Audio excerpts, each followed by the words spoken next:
aqui e vamos a Brasília. A capital federal tem o Rafael Procópio, nesse momento, a postos para nos informar a respeito do novo integrante do governo, oficialmente, novo integrante do governo, e tudo que diz respeito à nova indicação daquele que vai substituir o Barroso no Supremo Tribunal Federal. Será que sai isso? Só depois da viagem mesmo? Fala, Procópio.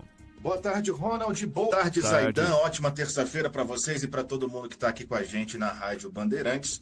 Vamos falar dessas mudanças na esplanada dos ministérios, algumas já confirmadas e outras previstas. Na verdade, uma confirmada e outra prevista. Qual é dessa confirmação? Trouxemos aqui ontem na nossa programação a troca na Secretaria-Geral da Presidência da República. Esse órgão, esse título, essa secretaria que tem o tamanho de um ministério, podemos dizer assim, né? Saiu Márcio Macedo e chega agora Guilherme Boulos, deputado do PSOL do estado de São Paulo. E com isso se efetiva essa troca que já era ventilada há muito tempo, mesmo que todas as partes envolvidas negassem qualquer tipo de movimentação para isso. Em uma das primeiras falas de Guilherme Boulos, agora como ministro de Estado, como ministro do governo, do terceiro governo de Luiz Inácio Lula da Silva, foi de falar que vai aproximar o povo das pautas, na verdade, aproximar o povo do governo, aproximar as pautas que estão na boca do povo, que estão sendo discutidas em todo o Brasil, para dentro do Palácio do Planalto. Isso porque essa secretaria que funciona dentro do Palácio do Planalto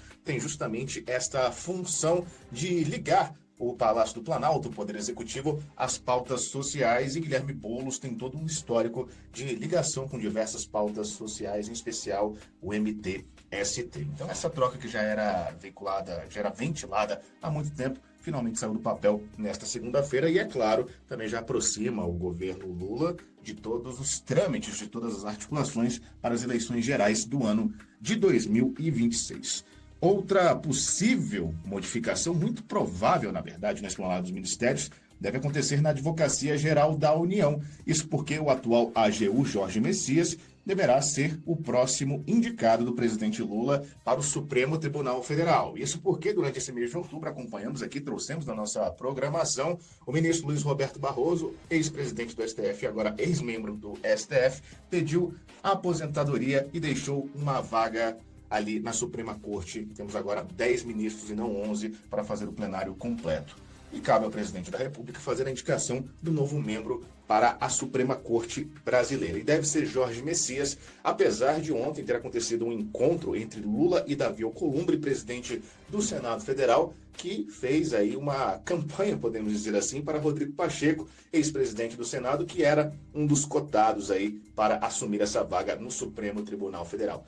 Não tem nada de oficial até este momento, pessoal, mas é bem certo, se fala bastante nos bastidores do Palácio do Planalto que Jorge Messias deve ser, de fato, o indicado ao STF pelo presidente Lula, e não é um nome que encontra grandes resistências, grandes problemas neste momento ali no Senado Federal. Porque a gente lembra, toda vez que um presidente indica um ministro ao STF, esse nome tem que ser sabatinado e aprovado pelo plenário apenas do Senado Federal, e só a partir daí vai acontecer a diplomação e esse sindicato vira, de fato, ministro do Supremo Tribunal Federal. E se isso acontecer, Jorge Messias pode ficar no cargo até 2055. Isso porque, para a aposentadoria compulsória no STF, os ministros têm que sair do cargo aos 75 anos e, no atual momento, Jorge Messias tem 45. Então devemos ver, depois da volta do presidente Lula, ali pelo dia 28 de outubro, ele que está indo agora para a Malásia, vai se encontrar com Donald Trump, numa conferência ali envolvendo países asiáticos. Ali para o dia 28, o presidente Lula deve voltar ao Brasil e fazer formalmente essa indicação de Jorge Messias, que deve ser aprovado pelo Senado Federal. Mas a gente segue de olho, porque na política tudo muda, muito rápido. Daqui de Brasília a gente segue de olho, de antena ligada nessas movimentações do Palácio do Planalto. Valeu, Procópio. Muito obrigado, amigo. A densidade é uma propriedade física que mede a concentração de massa em um determinado volume. Indica o quão compactada a matéria está dentro de um espaço. Para a mesma massa, um objeto com menor volume terá maior densidade. É uma propriedade específica de cada material, não existindo dois elementos distintos com densidades iguais. Aí você fala, mas que raios é isso que você está falando? Não ouvia nada parecido desde as aulas de física na faculdade ou no colégio, seja lá onde for. É que o Davi Alcolumbre usou a expressão densidade, mas a densidade política, e não achei o que é a definição de densidade política que o momento exige para que o Rodrigo Pacheco, esse sim, fosse o indicado de Lula. Para começarmos falando da parte final do que o Procópio nos trouxe, Zaidan, a indicação de substituição do Barroso no STF e depois a indicação de Boulos para a Secretaria da Presidência. Talvez o Alcolumbre pensasse ali na densidade da sua influência no Supremo, né? Que espaço... Opa, pode falar, moleque. Alô, Rony? Fala, Manuel. Obrigado pelo alô lá na moção. Que isso? Sempre. Que isso, é um convidado especial sempre. Mas olha, o Ronald, o Alcolumbre e o Pacheco, eles atuam em dobradinha faz tempo, né? O Alcolumbre trabalhou para que o Pacheco fosse seu sucessor na presidência do Senado, assim foi, assim ocorreu.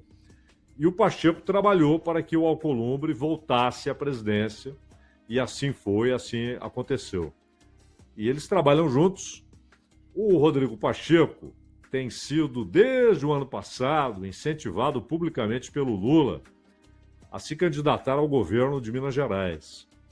Aliás, aconteceu um movimento estranho, porque ele é do PSD, o partido do Kassab, e o vice-governador do Zema deixou o Novo e foi para o PSD. E ele é o candidato do Zema ao governo de Minas Gerais. Então, o Pacheco, se quiser encarar a disputa em Minas, ou ele enfrenta o vice-governador numa escolha interna do PSD, ou ele tem de mudar de partido. O Alcolumbre, claro, quando fala em densidade política, né, você explicou muito bem o significado da densidade na física e até em medições sociológicas, né, como, por exemplo, a densidade populacional, né, número de pessoas em determinado espaço. E o Alcolumbre está pensando na sua densidade de influência, né? Na densidade de sua influência dentro do Supremo. Ter alguém com quem ele faz dobradinha há alguns anos seria um negócio formidável para o Alcolumbre. E aí, claro, ele dá aquele sinal, aqui no Senado é faca na manteiga, se indicar o Pacheco, passa facinho. Mas o Lula... Aliás, é muito ruim. O presidente da República precisa indicar. É uma obrigação que a Constituição deu a ele. Ele é obrigado a indicar o nome. O Senado é obrigado a avaliar. Pode aprovar, pode reprovar.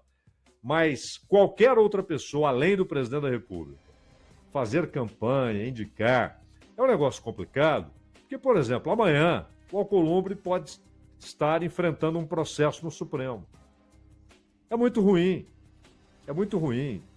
Você passa imediatamente a ideia de que você quer ter um aliado no Supremo. E quem está no Supremo não pode se basear nem sequer nas suas próprias ideias. Que dirá nas amizades? Tem de se basear exclusivamente na Constituição, na defesa do texto constitucional. Ele pode discordar pessoalmente do texto, mas ele tem de defendê-lo. Essa é a obrigação dele. Esse é o papel institucional de um juiz no Supremo Tribunal Federal. Mas o Alcolumbre não tem o menor constrangimento em passar essa impressão, né, de que quer um aliadíssimo dentro do Supremo. É verdade que há no Supremo defensores do Rodrigo Pacheco. Já manifestaram isso. Gilmar Mendes já disse isso publicamente, né? Não disse que é o meu candidato, claro que não. Mas falou das inúmeras qualidades. Flávio Dino também. Isso é muito ruim. Muito ruim. Isso não tem nada a ver com o processo que a Constituição estabeleceu, que é o presidente indicar, o Senado vai aprovar ou reprovar. Acabou. É uma pressão tremenda. E o que o Lula tem de fazer é escolher quem ele acha melhor. Se é o Messias, indica o Messias e acabou. Não tem de ficar, sabe, deixando a coisa esfriar, tentando convencer, tentando amenizar restrições, obstáculos, nada disso. Indica e vai para o voto no Senado. Simples assim, né? E ele é, sem dúvida, dos três que são especulados, ele é a melhor indicação. É o melhor nome, é o Jorge Messias, sem dúvida. Aliás, Ronald, só um aspecto.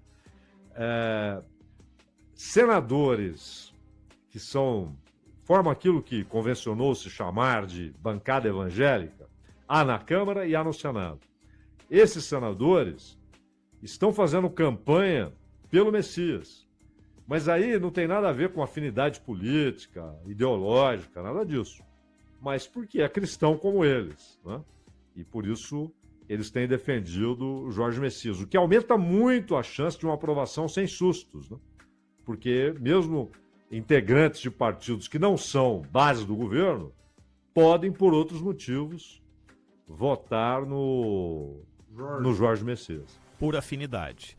Ô Zaidan, e a indicação de Boulos para a Secretaria de Governo com um plano de Lula, que já deu algumas tarefas para Boulos, de aproximar o governo de iniciativas populares, coisa que em muitas campanhas, e alguns interlocutores sempre falaram do cada vez mais distanciamento do PT das bases, isso vai ser cobrado, evidentemente, no ano de 2026, quando provavelmente Lula tentará o segundo mandato dessa sequência. Boulos vai ter esse papel a princípio, pelo menos é o que dizem.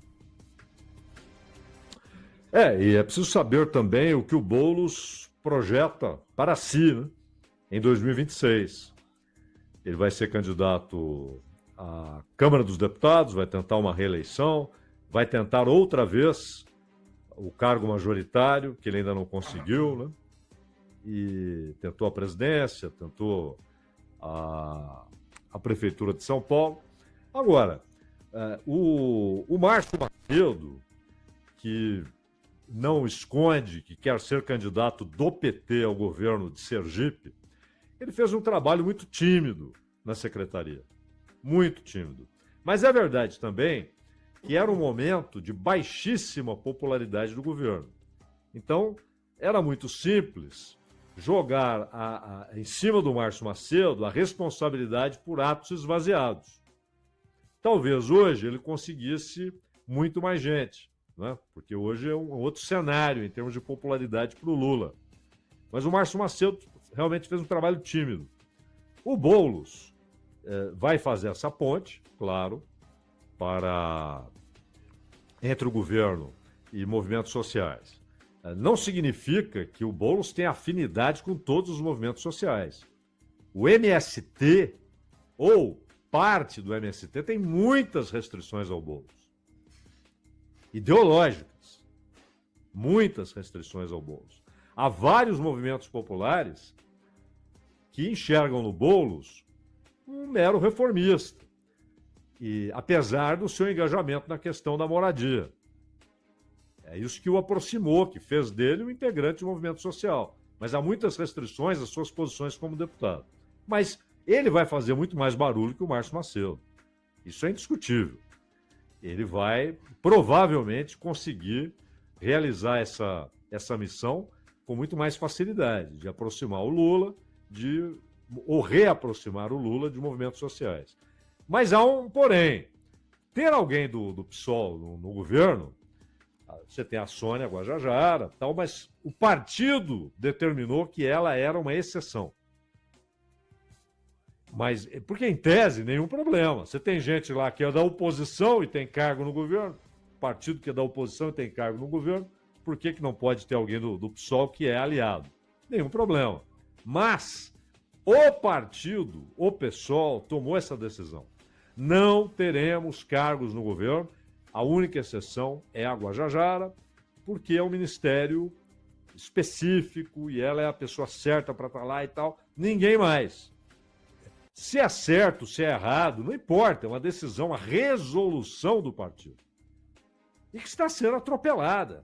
Já houve o atropelamento de uma adesão à crítica ao governo. A ala majoritária do PSOL impôs ao partido um apoio acrítico, incondicional ao governo. Enquanto que a ala minoritária, que é muito forte pelos nomes que tem, Erundina, não, o Boulos é da majoritária, Erundina, o Braga, a Bonfim, a Melchiona, a Erundina, né? Esse pessoal tem muita força, mas é minoritário.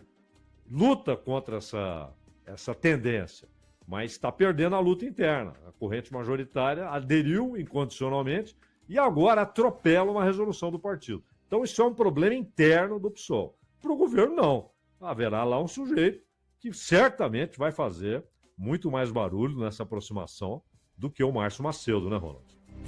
Isso não tem a menor dúvida. Qual será o tamanho desse barulho e o impacto para o que o governo pretende, só o tempo dirá.